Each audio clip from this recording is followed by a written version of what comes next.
नमस्कार, स्वागत है आपका स्वदेश खबर में और मैं हूं आपके साथ तृप्ति उपाध्याय। चलिए आज शो की शुरुआत करते हैं बाजार की खबर के साथ। और मार्केट की बात करें तो शेयर बाजार में आज बजट का और नतीजों का असर देखने को मिला। बाजार उतार चढ़ाव के साथ कारोबार करता नजर आया और आखिर में बाजार बंद होने पर निफ्टी निचले स्तर से 100 अंक सुधरकर लाल निशान में बंद हुआ। दिन भर बाजार में कैसा रहा एक्शन जान लेते हैं मेरे सहयोगी अंश भिलवार से। तो निफ्टी ने काफ़ी अच्छी रिकवरी दी है, डेज लो से करीबन 100 पॉइंट से भी ज़्यादा, लेकिन फिर भी हरे निशान में क्लोज नहीं हो पाया, लाल निशान में बंद होता हुआ नजर आया। और ये चौथा सेशन है जब हमें लगातार इसमें बिकवाली नजर आई। अगर इसके टॉप लूजर्स की लिस्ट में देखें तो यहाँ पे बजाज फिनसर्व और एक्सिस बैंक शामिल है। लेकिन अगर दूसरे ब्रॉड इंडिसेस की बात की जाए तो दोनों ही मिड कैप और स्मॉल कैप हरे निशान में क्लोज होते हुए नजर आए अच्छी तेजी के साथ। सेक्टर इंडिसेस की बात की जाए तो यहाँ पे हम देख रहे हैं कि Nifty energy top sectoral gainer के तौर पे नजर आता है। 3 सेशन की बिकवाली के बाद जाकर इसमें हरा निशान नजर आया, तो यहाँ पे एक अच्छी यूटर्न रिकवरी सी नजर आती हुई दिख रही है। इसके टॉप गेनर्स देखें तो यहाँ पे एनटीपीसी और बीपीसीएल नजर आता है। निफ्टी रियल्टी की बात की जाए तो ये भी 4 सेशन के लगातार बिकवाली के बाद जाकर हरे निशान में क्लोज हुआ है, तो इसमें भी एक रिवर्सल इंडिकेट होता हुआ नजर आ रहा है। जबकि निफ्टी फार्मा की बात की जाए तो ये तीसरा सेशन है जब हमें लगातार खरीदारी नजर आए, तो यहाँ पे एक स्ट्रॉन्ग पॉजिटिव मोमेंटम बनता हुआ नजर आ सकता है। सेक्टर लूजर्स की बात की जाए तो निफ्टी बैंक आज का टॉप सेक्टर लूजर था। हालांकि डेज लो से रिकवरी आई, लेकिन फिर भी लाल निशान में ही बंद हुआ। अगर इसके टॉप लूजर्स में देखा जाए तो मेनली बंधन बैंक शामिल है, जिसने मेनली निफ्टी बैंक को नीचे की तरफ दबाता हुआ नजर आया है। और ये दूसरा सेशन है निफ्टी बैंक का जो हमें लगातार बिकवाली नजर आई। दूसरे इंडिसेस की बात करें तो एफएमसीजी भी लाल निशान में बंद हुआ। पीएसयू बैंक का ये दूसरा सेशन था जब हमें लगातार बिकवाली नजर आई। तो ओवरऑल देखा जाए तो काफ़ी मिला जुला सेशन रहा है। और खबरों के दम पर आखिर किन शेयरों और सेक्टर में रहा एक्शन, चलिए जानते हैं 5 शेयरों का एक्शन भरा पंच शरद दुबे से। जी शरद, बताएं। जी बिल्कुल, आपका 5 का पंच में स्वागत है। और मैं 5 अहम स्टॉक का थीम लाता हूं जहां पे बाजार में मूवमेंट ज़्यादा रीजंस के कारण हो रहा है। और अभी ऑफकोर्स बजट अनाउंसमेंट्स और अर्निंग्स के इम्पैक्ट पे जो है ज़्यादातर स्टॉक्स में फ्लोज और मूवमेंट देखने मिल रहा है। सबसे पहला ग्रुप रहेगा लाइफ इंश्योरेंस स्टॉक्स का। LIC, HDFC life, ICICI Pru, सारे स्टॉक्स में आज दिन में ट्रेड जो है तेज़ी देखने मिली थी। एक इम्पॉर्टेंट कमेंट्री आई थी कल department of financial services secretary की। सबसे पहला था कि जो कंपोजिट स्कीम है इंश्योरेंस सेक्टर के लिए वो वाइडली डिस्कस किया जा रहा है। और इम्पॉर्टेंटली इंश्योरेंस की अमेंडमेंट बिल जल्द ही पार्लियामेंट में जो है दी जा सकती है, इंट्रोड्यूस की जा सकती है। तो उसके कारण जो है लाइफ इंश्योरेंस स्टॉक्स में आज तेज़ी आई थी। श्रिम्प स्टॉक्स की बात करें, अवंती फीड, आपका water base, apex frozen, coastal Corp, सारे स्टॉक्स जो है 10% के ऊपर दिन के ट्रेड में कर रहे थे। और यहाँ पे लगातार दूसरे दिन बजट अनाउंसमेंट के बाद भी श्रिम्प स्टॉक्स में बाइंग आ रही थी। सबसे पहला बात है बेसिक्स कस्टम ड्यूटी की रिडक्शन हो रही है और उनकी श्रिम्प फीड की फाइनेंशियल सपोर्ट देखने मिल रहा है न्यूक्लियस ब्रीडिंग सेंटर्स को लेके। और इम्पोर्टेंटली नाबार्ड के साथ भी जो करार के कारण जो है श्रिम्प इंडस्ट्री को बेनिफिट मिल सकता है। तो ये अहम कुछ ट्रिगर्स हैं जिसके कारण श्रिम्प स्टॉक्स में तेज़ी आई थी। अच्छे अर्निंग्स की भी बात कर लेते हैं तो गो फैशन के अर्निंग्स इनलाइन थे, लेकिन कमेंट्री बहुत स्ट्रॉन्ग था। जून क्वार्टर के जो SSG ग्रोथ है वो पॉजिटिव हो गया और उसमें डेवलपमेंट देखने मिल रही थी। और अगर हम बात करें राणे मद्रास की तो कंपनी जो है घाटे से मुनाफे में आ गई। और एपिग्रल की बात करें तो नतीजे बहुत अच्छे थे। मार्जिन्स जो है लगभग 700 बेसिस पॉइंट बढ़े ईयर ऑन ईयर बेसिस पे। तो इसके कारण इन स्टॉक्स में बहुत एक अच्छी तेज़ी भी देखने मिली है। एक और सेगमेंट है हमारा चौथा सेगमेंट पैकेजिंग फिल्म स्टॉक्स का। यहाँ पर अगर स्टॉक्स के बारे में बात करता हूँ तो Jindal poly, Cosmo films, Polyplex, ये सारे स्टॉक्स में आज तेज़ी देखने मिले हैं। ऑफकोर्स SRF का जो पैकेजिंग बिजनेस का नंबर आया तो ध्यान से देखेंगे तो सीक्वेंशियल और ईयर ऑन ईयर बेसिस दोनों ही सेगमेंट में बहुत अच्छा नंबर आया था। और ये पहला पैकेजिंग सेगमेंट था जो अपने अर्निंग्स ले रहे थे, तो उसमें भी एक टाइप से रब ऑफ इफेक्ट देखने मिल रहा था। और इंटरेस्टिंगली मैं बताता हूँ जो स्प्रेड्स होती है पॉपेट फिल्म्स की उसमें सुधार देखने मिल रही है पिछले 1 से लेकर 2 क्वार्टर तक। और ओवरऑल इस जो फिल्म सेगमेंट होती है पैकेजिंग की, इसकी डिमांड आती है। ये डिमांड कहाँ से आ रहा है? फार्मा सेगमेंट से, FMCG सेगमेंट से। ये दोनों ही सेक्टर जो है बॉटम आउट हो चुके हैं, इनकी डिमांड बढ़ रही है। तो ऑफकोर्स एक second order effect in packaging film stocks में भी आता है। इसके कारण सारे स्टॉक्स में तेज़ी आई है। बोरोसिल रिन्यूएबल की बात करें तो स्टॉक में भारी उछाल आया, 2 सेशन में 10% के ऊपर रिटर्न्स आया। और कंपनी ने हमारी सिस्टर चैनल ET नाउ के साथ भी बात किया। 2 अहम बात उन्होंने सामने रखी। सबसे पहला कि जो डिमांड है सोलर पैनल्स का अभी इंडिया में सिग्निफिकेंटली राइज हो सकता है। बेसिक कस्टम ड्यूटी भी लगा दिया गया तो उसके कारण जो चीपर इंपोर्ट्स आ रहे थे चाइना के लिए वो अब धीरे धीरे कम हो सकते हैं। तो एक टाइप से प्राइसिंग प्रेशर जो था एक्सपोर्टर्स का, मैन्युफैक्चरर्स का, वो इम्प्रूव कर जाता है पूरे सोलर इकोसिस्टम में। और इम्पॉर्टेंटली बताऊं तो गवर्नमेंट स्कीम जो है सोलर पैनल की यूसेज को बढ़ाने का बात कर रहे हैं। इसके लिए इंसेंटिव्स हाउसिंग सेगमेंट को दे रहे हैं, डिस्कॉम सेगमेंट को दे रहे हैं। तो ये एक पॉजिटिव न्यूज़ फ्लो जो आपके पूरी सोलर सेगमेंट में भी आ रही है। ऑफ कोर्स एक rub off effect Borosil renewables में देखने मिला, इसलिए आज भी स्टॉक में तेज़ी आई। तो ये 5 अहम थीम्स हैं या स्टॉक्स हैं जो आज दिन के ट्रेड में मूव किए हैं पॉजिटिवली। बढ़ते हैं आगे और नेस्ले के पहली तिमाही के नतीजे कल आने वाले हैं। नतीजों का अनुमान बताने के लिए जुड़ गई है विन्नी मोतीवाला। जी विन्नी, बताएं नतीजे कैसे रहने वाले हैं? तो नेस्ले के नंबर्स में एक्सपेक्टेशन है कि यहाँ पे रेवेन्यू ग्रोथ तो अराउंड 8-9% की रेवेन्यू ग्रोथ आ जाएगी। प्रॉफिट में अराउंड स्ट्रॉन्ग ग्रोथ ऑफ 15% है और मार्जिन्स में भी एक्सपेक्टेड है कि एक्सपेंशन ही रहेगी। 100 बेसिस पॉइंट की लगभग एक्सपेंशन है इबिटा मार्जिन्स में 23.7%। नाउ ऑब्वियसली उनकी जो बेवरेज साइड सेगमेंट है वहाँ पे अच्छी ग्रोथ एक्सपेक्टेड है बेवरेज और न्यूट्रिशन बिजनेस में, क्योंकि समर काफ़ी ख़राब था, हार्श समर था, तो उसकी वजह से स्ट्रॉन्ग ग्रोथ एक्सपेक्टेड है ये दोनों सेगमेंट्स में। आउट ऑफ होम कंजम्पशन में देखें तो मे भी थोड़ी सेटबैक हो सकती है क्योंकि काफ़ी हीट वेव्स थे, तो मे बी वो टी साइड की जो सेगमेंट होती है वहाँ पे थोड़ी प्रॉब्लम हो सकती है, also on coffee side as well ना। उसके अलावा मार्जिन्स को जो सपोर्ट कर रही है ग्रोथ, तो भूलिए मत कि ग्रॉस मार्जिन्स में एक्सपेंशन है, ग्रॉस मार्जिन्स पे कंपनी काफ़ी काम कर रही है और उसकी वजह से वो सब टेलविंड्स आ जाएगी इबिटा मार्जिन्स में भी। और प्राइसिंग हाइक्स, कंपनी ने थोड़े प्राइस हाइक्स लिए थे सर्टेन सेगमेंट्स में, तो उसकी भी स्ट्रैटेजी जानने की इंपॉर्टेंस होगी कि आगे जाते हुए क्या होगी, क्योंकि चॉकलेट प्राइसेस बढ़ चुके थे, कॉफ़ी प्राइसेस बढ़ चुके थे, तो अभी क्या स्ट्रैटेजी है कंपनी की आगे जाते हुए इन सब पे, और रॉ मटेरियल इन्फ्लेशन पे क्या कमेंट्री है, ये इंपॉर्टेंट फैक्टर है वॉच आउट करने के लिए। कमेंट्री क्या आ रही है ओवरऑल डिमांड ट्रेंड्स की अर्बन रूरल एरिया में, ये की फैक्टर होगा। और उनकी डिस्ट्रीब्यूशन एक्सपेंशन जो है वो एक इंपॉर्टेंट फैक्टर है वॉच आउट करने के लिए। ओवरऑल वॉल्यूम ग्रोथ ये टाइम एक्सपेक्टेड है 4-5% पे, तो ये स्ट्रॉन्ग वॉल्यूम ग्रोथ भी एक्सपेक्टेड है और ये नेस्ले के नंबर ये टाइम डिसेंट नंबर्स एक्सपेक्टेड है। बजट में फाइनेंशियल सेक्टर के लिए विजन और स्ट्रेटजी डॉक्यूमेंट लाने का प्लान है। और जानकारी के साथ जुड़ गए हैं मेरे सहयोगी अंकुर मिश्रा। जी अंकुर, बताएं। जी हाँ, सरकार फाइनेंशियल सेक्टर के लिए विजन और स्ट्रैटेजी डॉक्यूमेंट लाने वाली है। ये जो ऐलान है वो इसलिए किया गया है कि अगले 5 साल के लिए फाइनेंशियल सेक्टर को तैयार करना, और ये सिर्फ मैं बैंक, एनबीएफसी इंश्योरेंस की बात नहीं कर रहा हूं, बल्कि एक कलेक्टिव डॉक्यूमेंट होगा जो कि आगे के लिए रोड मैप तय करेगा। यहाँ पर जो इरादा है वो ये है कि जो डॉक्यूमेंट है वो सेक्टर को साइज, कैपेसिटी और स्किल्स के लिए प्रिपेयर करेगा। आपने देखा होगा पिछले कुछ वर्षों में कई सारे चेंजेस हुए हैं फाइनेंशियल सेक्टर में। सरकार कुछ अपना जो स्टेक है वो बेचना चाहती है, कई जगह ऐसा है जहाँ पे मर्जर और एक्विजिशंस में प्रॉब्लम्स आ रही हैं। तो एक common platform, common vision document बनाया जाएगा जहाँ पर ये सारी मुश्किलों के लिए गाइडिंग फोर्स रहेगा। साथ ही सूत्र हमें ये भी बता रहे हैं कुछ इस पे इनफॉर्मल मीटिंग्स ऑलरेडी हो चुकी हैं। सरकार बहुत ही जल्द ऐलान कर सकती है कि एक कमेटी बनाई जाए। ये कमेटी ये पूरे विजन डॉक्यूमेंट को आगे के लिए तैयार करेगा ताकि जो कॉमन प्रॉब्लम्स हैं वो एक ही रूफ के अंडर एड्रेस हो सकें। ऑलरेडी एक एफएसडीसी है जहां पर ये सब चर्चाएं होती हैं, लेकिन किसी तरीके का एक कॉमन प्लेटफॉर्म या कॉमन विजन डॉक्यूमेंट नहीं है जो कि फाइनेंशियल सेक्टर एक पूरे डॉक्यूमेंट को रिफर कर सके। तो इसीलिए अब सरकार का इरादा ये है कि अगले 5 साल के लिए एक विजन और स्ट्रैटेजी डॉक्यूमेंट को बनाया जाएगा। ओला इलेक्ट्रिक के आईपीओ से जुड़ी एक अहम खबर लेकर हमारे सहयोगी अनुराग जोशी जुड़ गए हैं। अनुराग, बताइए क्या नई डिटेल्स लेकर आए हैं आप? हमारे सूत्रों के मुताबिक ईवी कंपनी ओला इलेक्ट्रिक अपनी आईपीओ अगस्त में ला सकती है। सूत्रों ने ईडी नाउ स्वदेश को बताया कि आईपीओ के लिए कंपनी की जो वैल्यूएशन है वह करीब $4 बिलियन की गई है और जो आईपीओ का साइज़ है वो 6,200 करोड़ रुपए हो सकता है।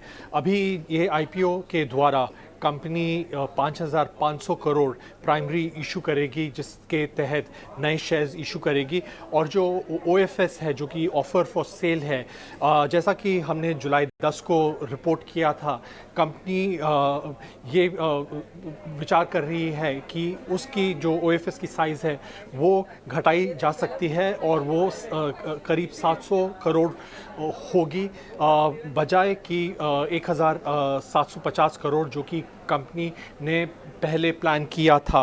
अभी ओला इलेक्ट्रिक ने दिसंबर 2023 को सेबी के साथ अपना DRHP जो कि ऑफर डॉक्यूमेंट है IPO के लिए, वह फाइल किया था और पिछले ही महीने सेबी ने इस IPO को स्वीकृति दे दी थी। और यह कंपनी 2017 में भाविश अग्रवाल ने स्थापित की थी और भाविश अग्रवाल ये IPO के द्वारा अपने कुछ शेयर्स भी OFS के द्वारा बेचेंगे। बढ़ते हैं आगे। और सरकार ने प्रॉपर्टी बिक्री पर लगने वाले इंडेक्सेशन को बजट में पूरी तरह से खत्म कर दिया है। इससे रियल एस्टेट सेक्टर पर असर की बात की जा रही है। इसी सिलसिले में हमारे संवाददाता अनुराग शाह ने महाराष्ट्र के रियल एस्टेट सेक्टर की बॉडी क्रेडाई MCHI के प्रेसिडेंट डोमिनिक रोमेल से खास बातचीत की। आइए सुनते हैं।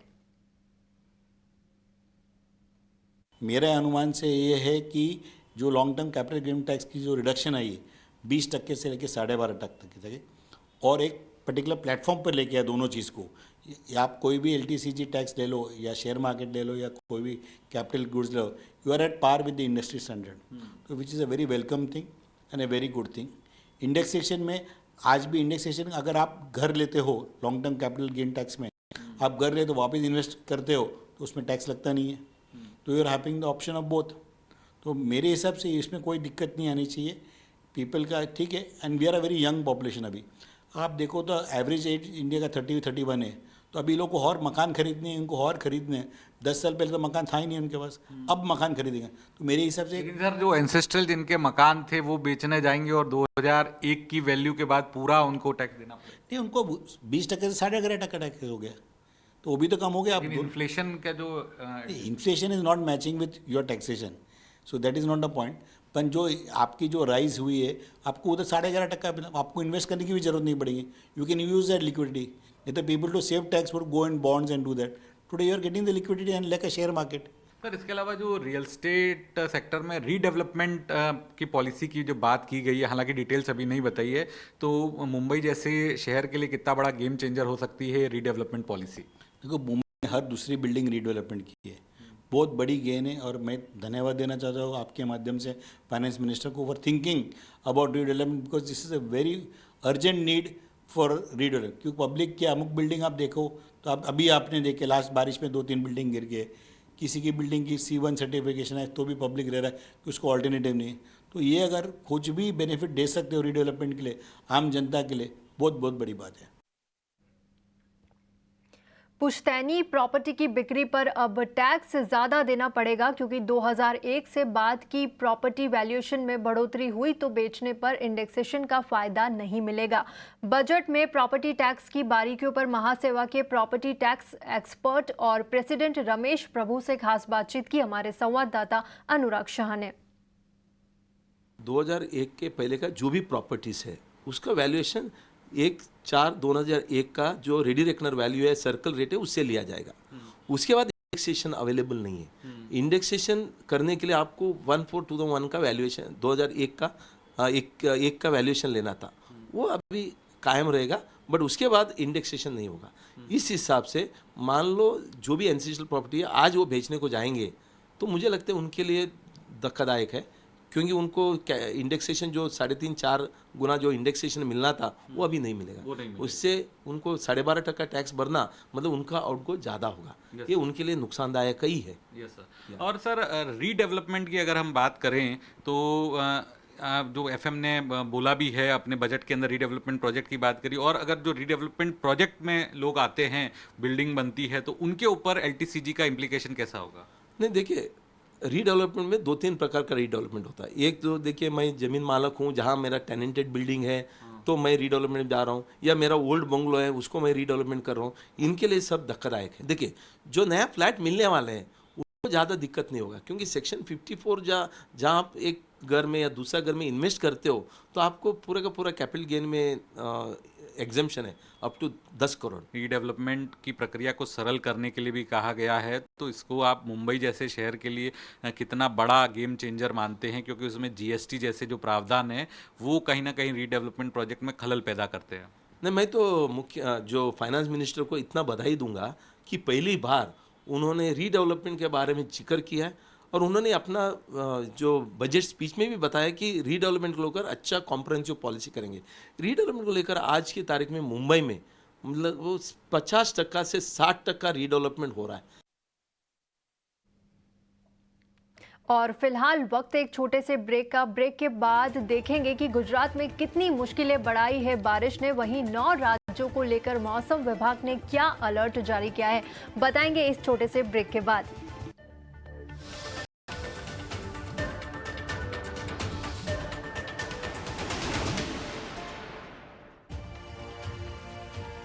ब्रेक के बाद स्वागत है आपका और बढ़ते हैं आगे। बजट पेश होने के बाद विपक्ष लगातार सरकार पर निशाना साध रहा है। बजट में किए गए ऐलानों को लेकर सदन के भीतर और बाहर दोनों जगह इंडिया ब्लॉक के नेताओं ने प्रदर्शन किया। विपक्ष का आरोप है कि ये सिर्फ बिहार और आंध्र प्रदेश फोकस्ड बजट है, क्योंकि इन्हीं राज्यों के मुख्यमंत्रियों के भरोसे केंद्र की सरकार चल रही है। विपक्ष इस बजट से 90% देश के गायब होने की बात कह रहा है।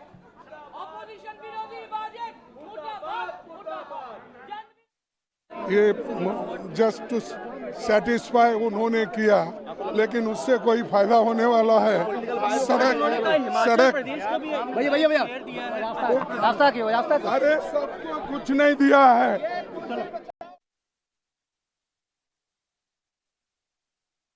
अभी तो शुरुआत है और इसमें ही देखिए, चाहे वो बाढ़ नियंत्रण का विषय हो या कॉरिडोर में गया को विकसित करना हो या टूरिज्म में हो या सड़कों का हो जाल हो, एक और भारत के पैकेज के साथ साथ बिहार को तो विशेष पैकेज मिल ही रहा है। अभी होगा पैकेज, उसके बाद मिलेगा एक बड़ा अधिकार जो बिहार आने वाले दिनों में देखेगा। और गुजरात समेत देश के 9 राज्यों में भारी बारिश का कहर। लगातार 2 दिनों से हो रही भारी बारिश से गुजरात के सौराष्ट्र और कच्छ में बाढ़ ने मुश्किलें बना दी है।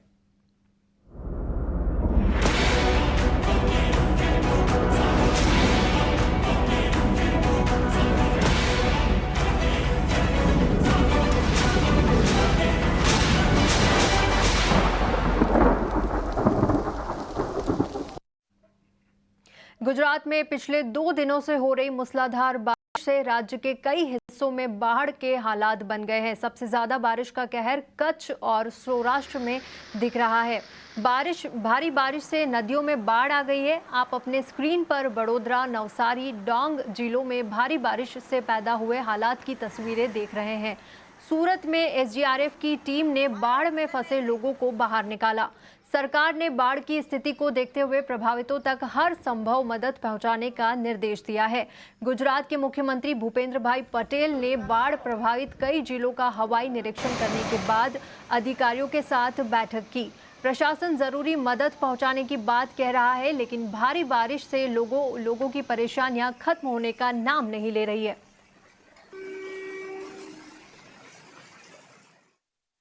स्कूल की तो परिस्थिति बहुत खराब है। अभी तो हम निकल के आए तो सर गाड़ी मेरी बंद पड़ गई थी, तो जैनित स्कूल वहाँ से आ रहा था मैं, तो वहाँ पे भी बहुत पानी था, तो यहाँ से गाड़ी निकलना तो संभव नहीं। प्री मानसून की कामगिरी होती है, वो कामगिरी नहीं करने में आई है। आप देख सकते हो अख्खे बड़ौदा शहर में थोड़ा ही बारिश गिरा है, बारिश गिरने में कितना सब जगह कोई रास्ता ऐसा बाकी नहीं है। जयरत्न बिल्डिंग है, लोगों की गाड़ियाँ बंद हो जाती है। जो वो बरसाती गटर है, देखो अब वहाँ से अंदर से पानी बाहर आ रहा है ना। कोई जात की सफाई नहीं हुई, कामगिरी नहीं करी है। पर जो यहाँ के जो प्रशासन वाले वो ऐसा बोलते हैं कि हमने 100% बड़ौदा शहर में बहुत अच्छी कामगिरी करी है, और जो कॉन्ट्रैक्टर है सब पैसे लेके चले गए। साफ सफाई तो करते पर कोई वो है नहीं कि पानी जावे ऐसा, वही पोजीशन है। बरसों से मैं देख रहा हूँ, मेरा बचपन यहाँ निकला है, पर बचपन से यही पोजीशन देख रहा हूँ। कितनी वक्त भी साफ करते हैं, लेकिन यही पोजीशन तो होती है। जो हमारे स्लम और मध्यम वर्ग के लोग रहते हैं, वहाँ ये पानी अंदर चला गया है। अभी नगर पालिका और फायर ब्रिगेड और पुलिस की ओर से यहाँ बैरिकेड से ये रोड को हमने बंद कर दिया गया है। और अभी ऐसा लगता है कि अगर जो भर्ती आ जाएंगी तो इन परिस्थिति अभी भी बिगड़ सकती है। इस बारिश की वजह से और डांग में जो बारिश होती है उसकी वजह से जो हमारी नदियों में पानी आता है, उस हिसाब से जिले में अभी 2 तालुका में 150 के आसपास लोगों को टेम्पररी शिफ्ट किया गया है। ये सिर्फ टेम्पररी शिफ्टिंग है, जैसे ही बारिश कम हो जाएगी या नदी का बहाव कम हो जाएगा वैसे ही इन लोगों को अपने घर में वो जा सकेंगे। पोरबंदर में भी बाढ़ से बुरे हालात है। हमारे सहयोगी हितेन ने ग्राउंड जीरो से आपके लिए ये रिपोर्ट भेजी है। इस वक्त हम मौजूद है पोरबंदर शहर के बीचों बीच एक सड़क मार्ग पर, जो पूरी तरह से एक टापू में तब्दील हुआ आपको नजर आ रहा है।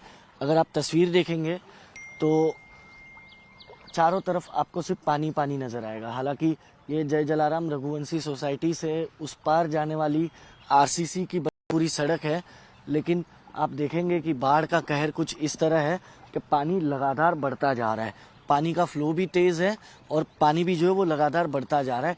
यहाँ पर नीचान वाले इलाकों में सभी घरों में भी पानी जो है वो भर चुका है। कुछ लोगों से ही अगर हम बात करें तो अब तो सड़क ही नहीं है, अब तो सिर्फ पानी पानी पानी 4-6 किलोमीटर घूम के फिर उधर से जाना पड़ेगा। और ऐसे में मान लो कि किसी को इमरजेंसी आ गई तो इधर से गांव से जाना पड़ेगा। गांव से? हाँ, बाकी इस तरफ नहीं जा सकते। जा ही नहीं सकते हैं। ये पानी हर साल आता है? हर साल। और घरों में कितना पानी है? पानी भर जाता है घरों में। पिछली तरफ 1-2 फीट पानी भरा हुआ है अभी ये जिस तरह से बढ़ रहा है ये और बढ़ेगा। अभी इससे 4-5 फीट और बढ़ेगा। तो आप देखिए घुटने तक का पानी घरों तक में भरा हुआ है। घर के दरवाजा जो है वो खुला हुआ है, लेकिन घर के अंदर जाओ तो कोई है नहीं, ताला लगा हुआ है। और अब देखिए घर के अंदर तक जो है घुटनों तक का पानी है। बताया जा रहा है कि इस परिवार में जो लोग रहते थे, जब पानी का स्तर यहाँ पर बढ़ा उसके बाद वो ऐसे ही अपना सारा सामान छोड़कर, घर खुला छोड़कर जो है वो खुद को सुरक्षित करने के लिए वो निकल गए। तो आप सोचिए कि बीते 5-6 दिनों से जो पोरबंदर में बाढ़ जैसी परिस्थिति बनी हुई है, उस स्थिति में लोग खुद को सुरक्षित करने के लिए कैसे अपना घर खुला छोड़कर जो है वो चले गए। बजट के बाद डीएफएस सचिव विवेक जोशी से हमारे संवाददाता प्रकाश प्रियदर्शी ने खास बातचीत की। डीएफएस सेक्रेटरी सर, मेरा क्वेश्चन आपसे ये है कि इस बजट में एमएसएमई पे काफ़ी फोकस रहा। एमएसएमईज के लिए जो न्यू क्रेडिट असेसमेंट की बात की गई है उसकी ज़रूरत क्यों पड़ी? क्योंकि जो क्रेडिट रेटिंग्स एमएसएमईज को इस वक्त दिए जा रहे हैं तो उसकी वजह से उनके बहुत सारे अप्रीहेंशंस थे, लेकिन उसके इस मसले पर आपकी कई दौर की बैठकें भी हुई। ये जो न्यू असेसमेंट है उसको कैसे इम्प्लीमेंट करेंगे? जो आपने बताया कि न्यू असेसमेंट का जो मेथडोलॉजी है वो थोड़ा सा भिन्न होगी। अच्छा। जो पुराने उसमें क्या है कि बैलेंस शीट देखा जाता है, टैक्स रिटर्न देखते हैं, लेकिन कई कंपनियां ऐसी होती हैं जिनकी बैलेंस शीट बहुत इम्प्रेसिव नहीं होती, लेकिन फिर भी वो ठीक ठाक काम कर रहे होते हैं, तो उनको इस समय पे जो बैंकिंग सिस्टम है वो उतना तवज्जो नहीं देते। राइट। तो आजकल कुछ कंपनियां ऐसी हैं जिनका काम ज़्यादातर डिजिटल टेक्नोलॉजी के बेसिस पे है और वो काफ़ी बिजनेस करते हैं, लेकिन वो बैलेंस शीट नहीं क्रिएट करते। तो उनका जो डिजिटल फुटप्रिंट है उसको अध्ययन किया जाएगा। यानी डिजिटल फुटप्रिंट से मतलब इतना हुआ कि जो उनके अकाउंट में पैसा आ रहा है, जा रहा है, या वो अपने एम्प्लॉयज़ को पेमेंट कर रहा है, या वो जो एनपीएस दे रहा है एम्प्लॉयज़ का, ईपीएफओ की पेमेंट कर रहा है, बिजली का बिल पेमेंट कर रहा है, स्टेट के टैक्स कर रहा है, इन सब को देखते हुए फिर उसका एक क्रेडिट स्कोर क्रिएट किया जाएगा। इसके जरिए मकसद ये है कि फंडिंग पैटर्न में सुधार हो और एमएसएमईज को ज़्यादा फंडिंग मिले। एक क्वेश्चन सर, मुद्रा योजना के ऊपर 20 लाख रुपए आपने बढ़ाकर किया है। मुद्रा योजना को लेकर कई तरह के सवाल भी पिछले दिनों उठते रहे हैं। एनपीएस को लेकर बैंक्स की अगर बात करें तो क्या इसको कंसीडर करते हुए ये डिसीजन लिया गया है? क्योंकि 10 लाख रुपए अगर इस वक्त तरुण स्कीम के तहत हम दे रहे हैं व्यस्क में आई थिंक, तो उसमें उसको अगर बढ़ाकर आप 20 लाख रुपए कर रहे हैं तो क्या एनपीए के चांसेस और ज़्यादा नहीं रहेंगे? देखिए, जो अनाउंसमेंट है उसमें ये कहा गया है कि जिसने 10 लाख तक का लोन पहले ले लिया हो और रीपेमेंट कर दिया, ओके, सिर्फ उनको मिलेगा, तभी उनको एलिजिबिलिटी उनकी ऐसे रखी गई है।